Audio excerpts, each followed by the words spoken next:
Alors,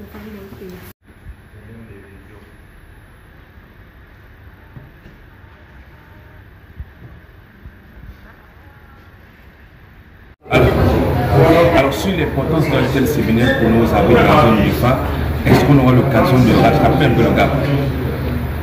Oui, tout à fait, c'est notre objectif. C'est vrai que c'est pas toujours facile de rattraper, mais nous avons la ferme conviction que ce cap-là sera rattrapé.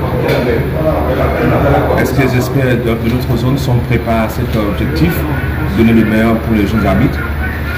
Naturellement, c'est ce qui doit se faire et ils sont préparés pour ça. Ça a déjà commencé. Ils sont en train de mettre à profit leur savoir-faire, leur expérience à disposer des arbitres et je pense que l'objectif sera atteint. Alors, une première en zone uniforme, quel est le message que vous passez à tous ces arbitres et arbitres assistants? Bon, le message c'est qu'ils soient conscients, qu'ils profitent au maximum de cette session qui est organisée à leur endroit pour qu'ils puissent uniformiser, harmoniser l'interprétation et l'application des lois de jeu sur le terrain pour que demain nous puissions avoir plus d'arbitres dans les compétitions de la CAF. Smile. Cheers. Smile like when you don't have yellow card and red card.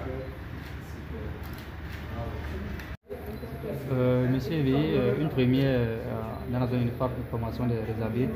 Comment jugez-vous déjà le niveau des arbitres que vous avez sur la main? Bon, on voit le niveau il est moyen. Il est moyen et puis nous constatons qu'il y a beaucoup de choses et parfois des fondamentaux, n'est-ce pas, qu'il faut pouvoir parfaire et surtout transmettre. Peut-être aussi ça peut être du fait que dans les associations membres, le travail n'est pas intense ou le travail n'est pas permanent.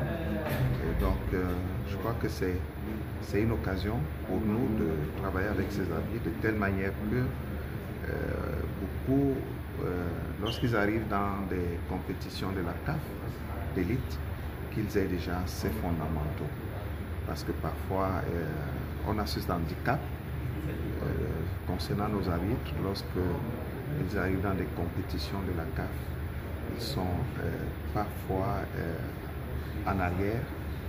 Il leur faut 2 ou 3 jours pour être parfois au même niveau que ceux des autres pays. Je crois que c'est une initiative qu'il faut persévérer, n'est-ce pas, au niveau de notre zone. Un message à transmettre à ces jeunes-là qui sont sur le terrain actuellement en formation?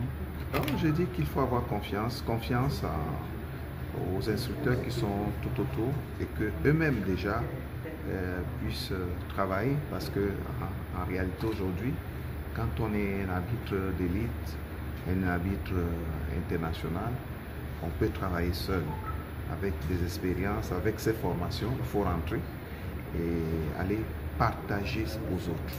Quand je dis aux autres, je dis à leurs collègues arbitres, mais également partager aux instructeurs locaux qui parfois n'ont pas ces chances-là de pouvoir être dans des grandes compétitions, bien les grands stages.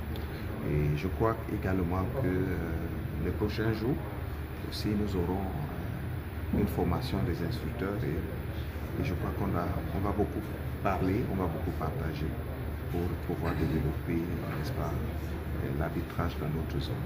Et pour vous, en tant qu'instructeur, ça fait de voir un jeune comme Michael Abdou émerger comme ça en Afrique? Ça ne peut être qu'une fierté parce que nous l'avons vu et puis je crois que nous avons cru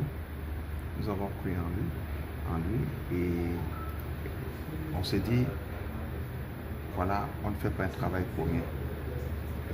Mais on ne peut pas se dire c'est nous, mais c'est d'abord lui. Parce qu'il a eu la volonté, n'est-ce pas? Et puis il a cette rage de pouvoir réussir.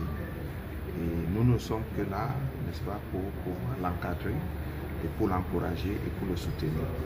Ça fait une fierté de dire ok, on ne fait pas un travail pour rien. Tous ces instructeurs qui sont là, les instructeurs locaux, ceux qui l'ont encadré dans sa jeunesse à l'ouest, n'est-ce pas, ceux qui l'encadrent dans les championnats et tout. Et aujourd'hui, ceux qui l'encadrent au niveau de la zone, au niveau de la CAF, ça fait une fierté.